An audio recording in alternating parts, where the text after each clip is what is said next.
Hello, I was just halfway through chapter 9 of Hero's Guide. So, Fishlegs has just picked up Flashburn's sword fighting with style.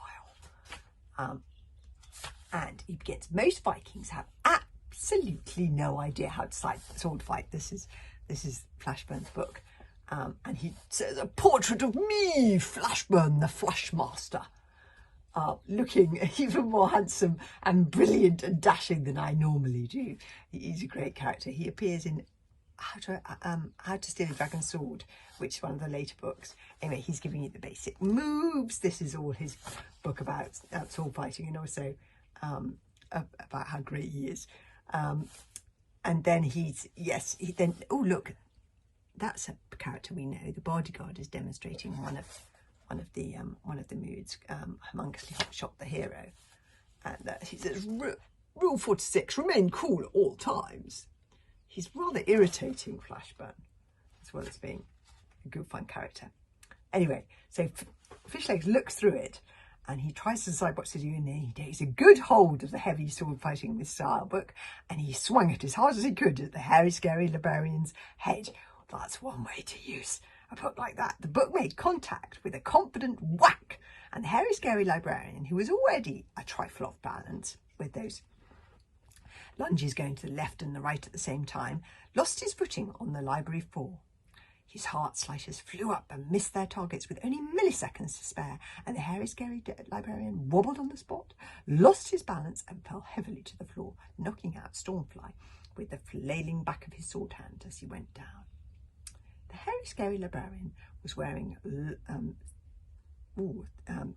thigh-length, shin-length dragonskin Wellington boots, but his backside was only protected by his leather trousers.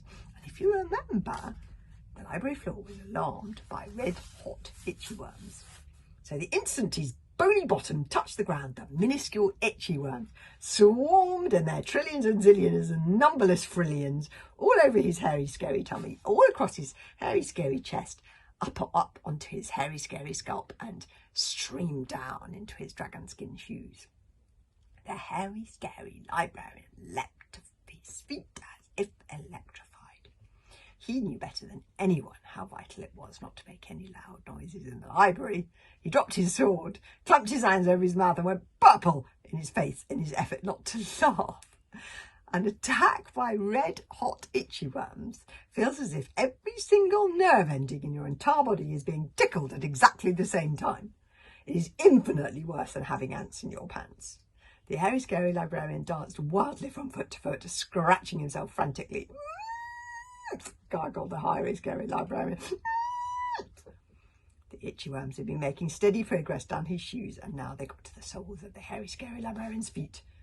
The hairy, scary librarian lost it. I don't blame him. I find my feet he forgot about not making a noise. I can't. Somebody tickles my feet, I really do lose it. He forgot about everything for the first time in 25 years. The librarian laughed. Very good for him too. Ha ha ha ha! Roared the hairy, scary librarian. And hee hee ha! For God's sake, stop it! Ha ha ha! And then he fled for the exit, for he knew he had to get out of there quick. And as he did, he was laughing and itching and screaming hysterically. Run for your lives! He came quickly and calmly for the exit. No pushing, no shoving. Ha ha ha! Evacuate the library! Ha ha ha! Now, Hiccup and Kamikaze and Fishlegs and Toothless would have run off a darn while to follow him and taken his advice.